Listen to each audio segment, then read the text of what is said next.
Docteur Sékou Kouressi Condé, notre invité précis du jour. Oui, Lincoln. Oui, monsieur Condé, vous êtes ambassadeur de la paix, pacifiste. Vous êtes en train de vouloir privilégier le dialogue au niveau du Niger. Mais à cette allure, la junte reste ferme sur sa décision. Elle veut rester au pouvoir. Est-ce que si cette situation demeurait, c'est pas la fin de la démocratie en Afrique? Vous qui êtes leader politique, est-ce que désormais il faut aller vers la démocratie? Je pose la question aussi sur la position un peu du Sénat qui ne bloque pas tout, mais la CEDEAO est une organisation supranationale. Les pays ont ratifié la charte de la CEDEAO. Est-ce qu'aujourd'hui le président a les coudées franches pour continuer le Sénat? Et comment réagissez-vous également à la manipulation des peuples nigériens? On sort 30 000 personnes pour un stade pour dire que c'est le peuple qui parle. Est-ce que de telles scènes pourraient continuer? Bien. Soit dit en passant, vous avez donc les félicitations de Paul Amekapo, ancien de NDI, qui est notre invité même samedi, voilà, qui salue votre prestation. Profonde et pertinente analyse du docteur Kouressi Condé. Merci. Bien. Lincoln, je vous remercie pour cette appréciation et pour la position de vos questions. Aujourd'hui, est-ce que les démocraties sont en danger en Afrique? Oui, mais pas au Niger. Les modèles de démocratie hérités du système colonial, notamment la magistrature, le système judiciaire, c'est le droit positif occidental. Ce n'est pas très africain tout ça. Ce sont les deux institutions, l'armée et la justice. C'est ce que nous devons changer. Je demande depuis 20 ans un changement de système en Afrique. Donc, l'échec de la CEDEAO, qu'est-ce qu'on appelle échec de la CEDEAO? Parce que quand la CEDEAO n'utilise pas les armes contre les armes, on dit vous avez échoué. Quand la CEDEAO veut utiliser les armes contre les armes, vous êtes envahisseur. Ouais. Nous devons savoir ce que nous voulons.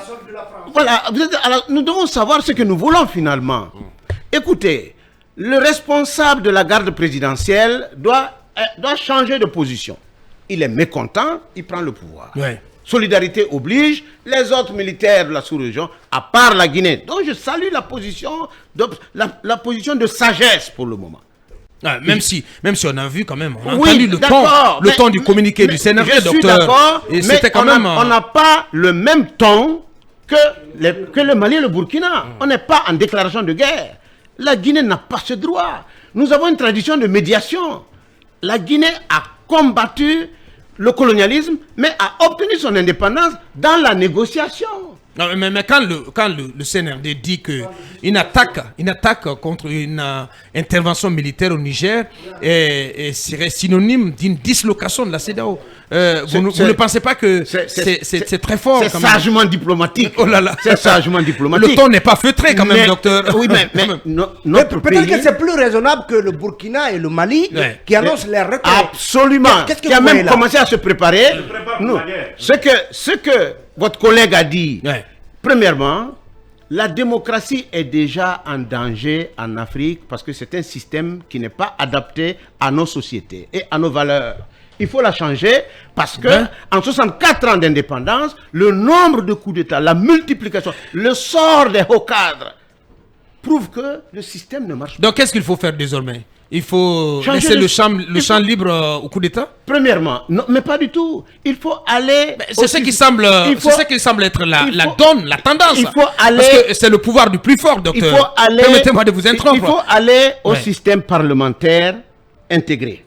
C'est-à-dire? Il faut composer... Non, il faut que le régime présidentiel change. C'est-à-dire que tout ce dont on parle, c'est le fauteuil présidentiel. C'est-à-dire que chacun, politique, société civile, militaire, police, c'est-à-dire que tout tourne autour d'une place ou d'une personne. Il faut désacraliser ça. Il faut désamorcer ça. Il faut faire en sorte que le président soit un arbitre et un héros, premièrement. Deuxièmement, il faut recomposer la société en tenant compte de l'option militaire, de la famille militaire, de la donnée militaire. Nous allons gouverner avec eux. Bien. Nous devons les intégrer, on ne peut plus les mettre à l'écart. Ils ne sont pas à l'écart, ils ne sont pas en marge. Mais qu'est-ce que vous appelez les intégrer? Je veux qu'institutionnellement, que l'armée soit une composante de décision. C'est-à-dire qu'ils ne disent pas, nous on décide sans eux, On les entretient, ils sont formés dans les meilleures écoles, ils sont équipés, ils sont budgétisés, ils ne sont pas au front. Qu'est-ce qu'ils font? Mais ma foi, ils prennent le pouvoir. Ils prennent le pouvoir. Quelle place leur faire? Moi, je pense que les réflexions doivent nous amener à ne pas exclure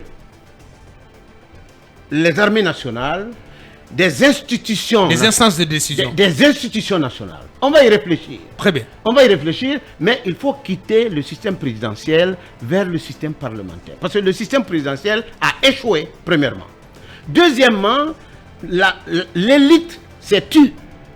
Aucun intellectuel. Regardez, vous êtes des journalistes. Dans la sous-région, il y a d'éminents professeurs, d'éminents penseurs, d'éminents ingénieurs, d'éminents opérateurs économiques. Personne ne parle. Ouais. La peur des armes, la peur de l'humiliation. Les sociétés ne se développent pas comme ça. Donc, la démocratie, dans sa forme actuelle, a malheureusement échoué. Heureusement que votre génération, ma génération, nous pouvons réfléchir à la mise en œuvre d'un système plus adapté. Il faut se donner le temps et les moyens pour ça. Les moyens, ça veut dire il ne faut pas exclure les uns à cause de leur ethnie, exclure les uns à cause de leur positionnement ou à cause de leur opinion, mais amener tout le monde pacifiquement et sereinement à réfléchir au sort de l'Afrique. Docteur, vous parliez tantôt de la garde présidentielle. Je voudrais faire réagir à ces propos de M. Lansana Kouyaté, qui dit, citation, « Quitter le pouvoir sans le quitter, ça peut créer des problèmes plus graves qu'on le croit. La garde présidentielle qui a fait ce coup d'État était celle du président Issoufou. Est-ce que, parce qu'il y a eu certains qui ont voulu faire prospérer l'idée, l'hypothèse que peut-être cette garde était une menace. Cette ancienne garde que Issoufou a laissée là était une menace pour Bazoum. Oui, mais il y en a même qui sont allés jusqu'à penser que Issoufou avait la main derrière ce putsch. Il faut intégrer une chose. La première des choses à faire lorsqu'on prend le pouvoir par un coup d'État, il faut justifier le coup d'État. Même si c'est une question d'humeur. C'est pourquoi chaque coup d'État est unique. Il y a des raisons. J'ai dit que dans le contexte guinéen, la fragilisation de l'État était excessive. Le traitement de l'adversité était très, très, très mauvais. J'en ai souffert. Mais c'est pourquoi le coup d'État a été acté et même pas approuvé, mais soutenu par la majorité. Le reste est venu après. Les inquiétudes sont venues après. Les différences sont venues après. Les exclusions sont venues après. Les questionnements après. Les questionnements sont venus après. Il nous faut avoir le courage de gérer ça. Alors, pour répondre à votre question, je ne suis pas un partisan des coups d'État. Je subis les coups d'État. Ouais. Donc, je ne donne pas d'explication. C'est une rupture violente de l'ordre constitutionnel. Ça commence par ça. Et quand Lansana Kouyaté dit que la CEDEAO a apparemment raté le coche en menaçant d'utiliser la force dès les premières heures du coup d'État.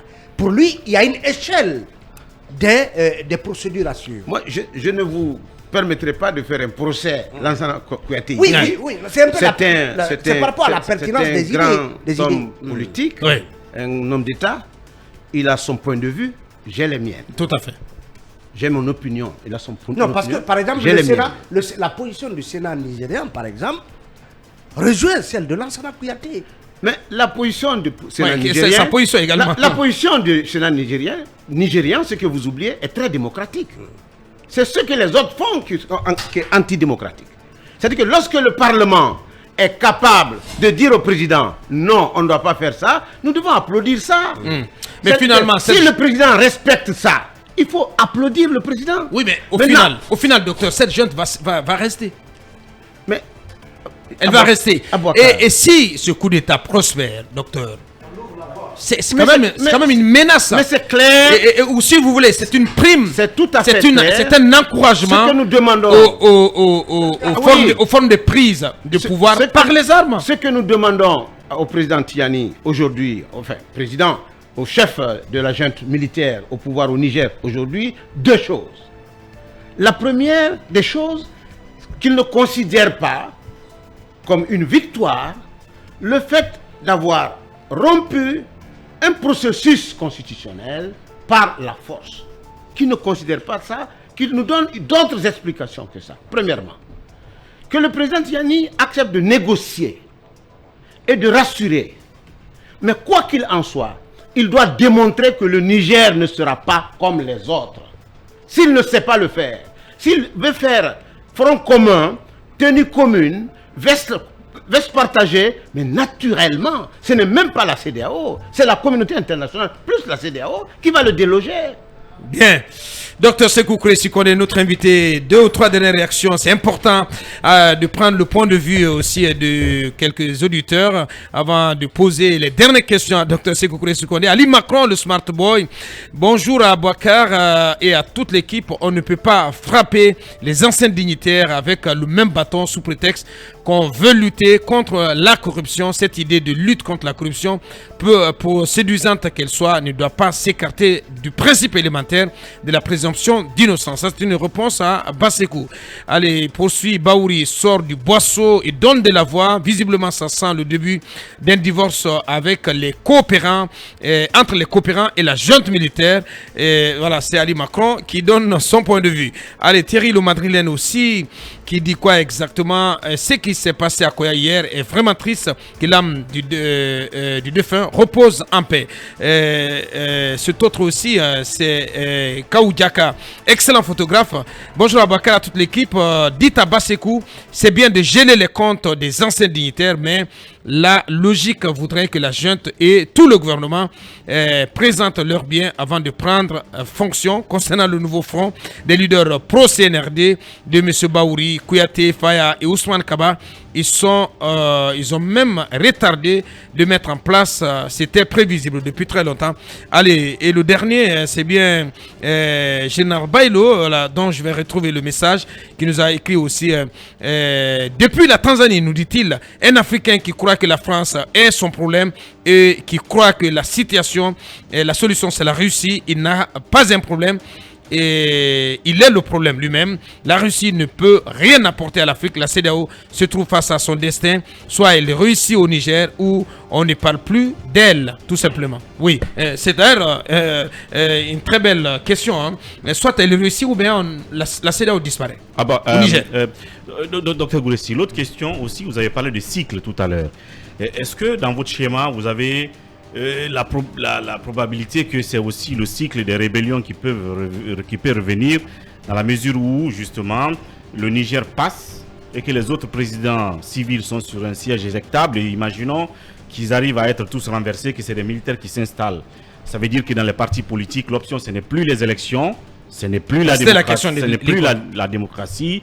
Est-ce que les maquis vont être ravitaillés et que les rébellions vont revenir? Bien, donc 2 questions à la fois. Deuxième niveau de risque, et qu'au sein de ces mêmes juntes, il y a toujours certains des leurs, des lieutenants, des seconds qui regardent le premier, qui dévierait et qui pourrait aussi prendre comme ça s'est passé au Burkina.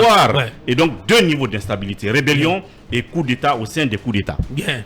D'abord la CEDEAO. Très bien. Si elle échoue, elle disparaît. Et je ne souhaite pas que la CEDEAO échoue. Ce sont des États qui sont représentés. Les gens oublient que la CEDEAO, ce n'est pas un bureau inventé quelque part. Ce sont nos États qui ont signé la création de la CEDEAO. Bien. Premièrement. Deuxièmement, l'échec de la démocratie au Niger n'est pas que l'échec de la CEDEAO en tant qu'organisation. C'est l'échec de toutes les formes de gouvernance et d'organisation que nous avons voulu construire pendant les 64 années. C'est-à-dire que les coups d'État, comme je l'ai dit, ne sont pas des solutions, ce sont des problèmes. Alors, les populations ne sont pas en train d'applaudir les coups d'État. C'est pas ça. Il y a un journaliste qui a eu une réaction très intéressante une fois, lorsque le président Sékou Touré est décédé, paix à son âme. Quand le journaliste suisse est venu pour la couverture de l'événement, il a vu le peuple en larmes. Le même journaliste est resté après l'enterrement. Lorsqu'il y a eu le coup d'État, il a vu le même peuple avec les troncs d'arbres, avec les branches d'arbres dehors. Il a dit, ce peuple est tout simplement bizarre. C'est l'esprit de foule. Maintenant, la manipulation, c'est une arme, c'est un outil très occidental et très russe. Attention. Et ils savent faire ça. Ils savent lire entre les intelligences. Ils savent construire et manipuler l'intelligence. C'est nous qui devons nous ressaisir. Si la CEDEAO tombe, c'est un cycle qui est terminé. Déjà, Le cycle est terminé. L'annonce du cycle terminé, c'est quoi? C'est que lorsqu'on atteint à la dignité d'une personne, parce qu'il a servi son pays, parce qu'il a représenté son pays, il est un bon joueur, il est un bon artiste, ou il est un homme d'État ou un politique, mais il n'y a pas de conséquences, il n'y a même pas de témoignage. Lorsque vous êtes indépendant, comme j'essaie de le faire, lorsque le FNDC a fait la liste des alliés du RPG, Kouressi Kondé n'était pas là-dedans. Lorsque le RPG a sorti la liste de ses alliés, ma foi, Kouressi Kondé n'était pas là-dedans. Qu'est-ce que ça m'a servi? Au lieu de dire, ce monsieur s'assume en toute dignité, on dit non, il n'est pas d'un côté, il est de l'autre côté, il est de l'autre côté. Les Africains doivent savoir que nous sommes à un cycle très très fragile. Bien. Les écoles ont échoué. L'enseignement a échoué en Afrique. Il n'y a pas de risque de rébellion. C'est le risque d'invasion terroriste qui nous menace. Bien. À une autre politique, qui est une autre option, qui est même très avancée, mon Dieu. Ouais. Aujourd'hui, nous sommes dans le Sahel. Moi, je travaille avec les organisations et de la société civile et des gouvernements qui surveillent les questions de droit de sécurité humaine. Mais nous sommes envahis. Très bien. On a l'impression que eux, ils continuent et les pouvoirs militaires en question jouent leur jeu parce que c'est interdit aux journalistes au Burkina et au Mali de signaler l'avancée ou l'avancement des mouvements terroristes. Eh bien, voilà. Dans quelle situation nous sommes? Alors que c'est une réalité Parce que lorsque vous le dites, ça veut dire que vous désapprouvez, vous désavouez la junte qui a justifié sa prise de pouvoir à cause du terrorisme. Encore que, nous sommes menacés. Encore que au Burkina, au Mali, on ne dit pas, on ne se permet pas de dire la junte. Allez, pendant ce temps, des militaires maliens continuent de se faire tuer à l'arrière-pays. Le dernier cas, c'est du côté de Menaka, donc dans le centre du pays. En tout cas, une trentaine de militaires maliens ont été tout simplement tués par les djihadistes. Grand merci à vous, docteur. Ce fut un régal. J'espère que vous avez aimé. Parce que ce sont des analyses de profondeur avec Dr Sékou Kouressi Kondé chaque fois que nous l'avons dans ce studio. Ça n'est terminé pour aujourd'hui. Merci à toute l'artillerie technique. Nous nous retrouvons demain. Restez sur FM, le programme continue. Au revoir et à demain.